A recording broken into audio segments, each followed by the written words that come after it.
A devotional for March 15, again taken from My Utmost for His Highest by Oswald Chambers. You can find this on the web at utmost.org, and the text from today is Mark 10, verse 32. They were on their way up to Jerusalem, with Jesus leading the way, and the disciples were astonished, while those who followed were afraid. Again he took the 12 aside and told them what was going to happen to him. And this devotional is titled, The Discipline of Dismay.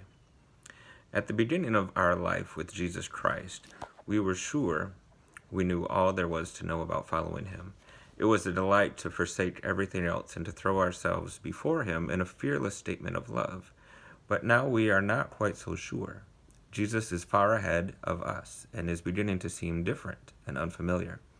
Jesus was going before them, and they were amazed. 10 verse 32. There is an aspect of Jesus that chills even a disciple's heart to its depth and makes his entire spiritual life gasp for air. This unusual person, with his face set, quote, like a flint from Isaiah 50 verse 7, is walking with great determination ahead of me, and he strikes terror right through me. He no longer seems to be my counselor and friend and has a point of view about which I know nothing.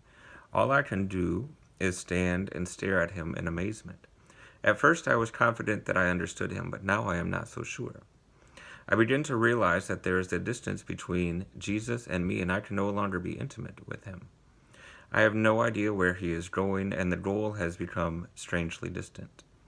Jesus Christ had to understand fully every sin and sorrow that human beings could experience, and that is what makes him seem unfamiliar. When we see this aspect of him, we realize we really don't know him. We don't recognize even one characteristic of his life, and we don't know how to begin to follow him. He is far ahead of us, a leader who seems totally unfamiliar, and we have no friendship with him. The discipline of dismay is an essential lesson which a disciple must learn. The danger is that we tend to look back on our times of obedience and on our past sacrifices to God in an effort to keep our enthusiasm for him strong. See Isaiah 1, verse 10 through 11. But when the darkness of dismay comes, endure until it is over, because out of it will come the ability to follow Jesus truly, which brings inexpressibly wonderful joy. And although this is a more difficult lesson, and even the title, The Discipline of Dismay, does not sound enjoyable, it's no less important, and maybe especially so now. We often talk about our mountaintop experiences and our valleys in our spiritual walk, and we love the mountaintop experiences. We love that feeling of a high, of a joy, but it doesn't last. And the danger is in trying to remain on the mountaintop, especially as we are in this season of Lent and we look ahead to where Jesus is going and going for us.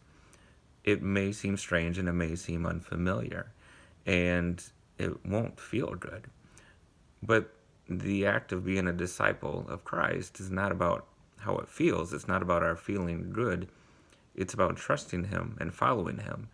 And to be honest, one of the reasons that I wanted to do these devotionals, especially at this time, is for myself. The more that I speak these words and find myself studying the word, the more assured I'm going to feel, even in the face of uncertainty.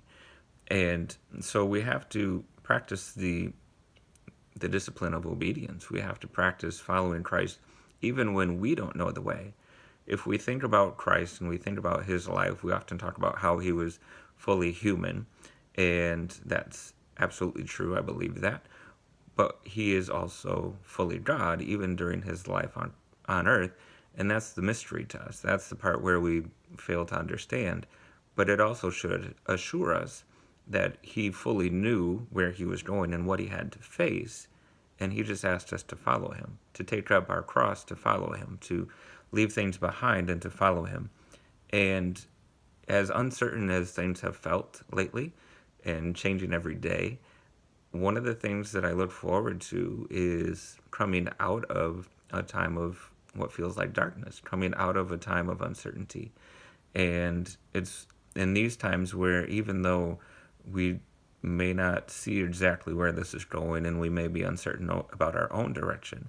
We should not be uncertain about Christ's direction for us, for our lives. We should not be uncertain about God's desire to love us, to save us, and to bring us back into right relationship with Him.